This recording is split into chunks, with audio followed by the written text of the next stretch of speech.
Kalau seseorang sudah terbiasa dengan sesuatu, menjadi luar biasa kalau dia bisa meninggalkan yang sudah terbiasa. Adapun nggak biasa, kita tinggalkan itu biasa. Tapi terbiasa, bahkan tumbuh dengannya, manakala ditinggalkan itu luar biasa. Di antaranya pernah terjadi di masa Nabi SAW. Ketika orang di masa dahulu, di masa Nabi SAW sebelum dia diutus, masyarakat itu tumbuh, bukan cuma terbiasa, tumbuh bersama yang namanya khamr. Khamr itu adalah sesuatu yang sifatnya memabukkan. Adapun minuman keras itu cuma contoh khamr. Karena khamr di masa sekarang ternyata bukan cuma cair, ada yang gas dan ada yang bentuknya padat. Di masa Nabi SAW orang tumbuh dengannya. Kalau dikatakan tumbuh dengannya berarti kecil-kecil pun kadang mabok. Orang masa jahiliyah kecil-kecil itu biasa minum khamr. Kalau di Indonesia biasa ngerokok dari kecil. Karena bapaknya biasa ngerokok, anaknya niru dari SMP sudah ngerokok. Maka di masa Nabi SAW ketika beliau diutus, Allah tidak langsung mengharamkan khamr. Pertama Allah cuma sindir saja. Allah bilang, yas'alunaka 'anil khamri wal maisir, qul fihima itsmun kabir wa manafi'un linnas wa itsmuhuma akbaru min naf'ihima. Mereka bertanya kepadamu tentang judi dan khamr. Maka katakanlah bahwa di dalam khamr dan juga di dalam perjudian ada dua sisi. Ada sisi manfaat dan ada sisi dosa. Tetapi dosanya lebih berat daripada manfaatnya. Tapi Allah nggak langsung larang. Allah cuma sindir saja. Harusnya kalau kalian berakal, masa iya mau melakukan sesuatu yang dosanya lebih besar daripada manfaatnya? Itu maksudnya. Ada fase yang kedua, Allah mengatakan, ya ayyuhalladzina amanu la taqrabus salata wa antum sukara. Jangan dekati khamar dalam kondisi kalian mabuk. Maksudnya di fase yang kedua, Allah larang kalau mau sholat mabuk. Adapun kalau nggak mau sholat nggak apa-apa mabuk. Itu di fase kedua. Kalau yang tadinya nggak dilarang sama sekali, cuma disindir, belakangan dilarang. Tapi larangannya hanya pada waktu tertentu, yaitu jelang sholat. Maka kalau jelang zuhur, jelang asar, jelang maghrib, jelang isya, nggak boleh mabuk. Tapi mungkin kalau mabuk ba'da isya, mabuk ba'da subuh, di masa itu masih silakan. Kenapa? Karena jangka waktunya mabuknya masih lama. Mabuk masih ada kesempatan untuk kelingan dulu, nanti ada sadarnya.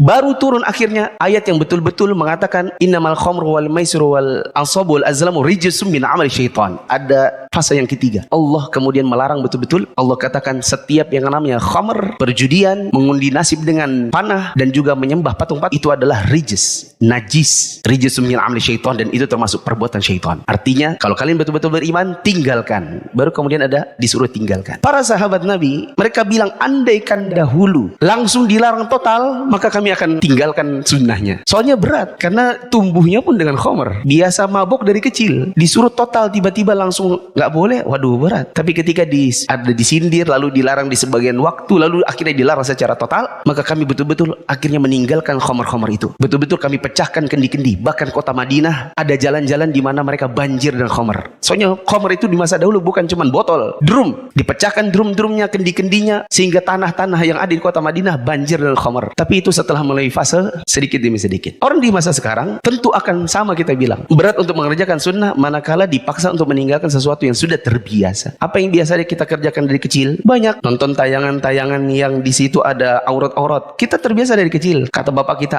kan cuman iklan. Padahal di dalam iklan, kalau iklannya iklan sabun juga sama aja. Terbiasa untuk nonton film, terbiasa memang di rumahnya ada TV, terbiasa untuk, tadi saya bilang dari SMP pun ngerokok. Ketika ada bapak-bapak disuruh berhenti merokok, mereka merasa berat. Soalnya sudah terbiasa. Tapi kita katakan meninggalkan yang terbiasa luar biasa. Ini yang saya maksud dengan kadang-kadang orang masa berat karena disuruh meninggalkan sesuatu yang sudah terbiasa.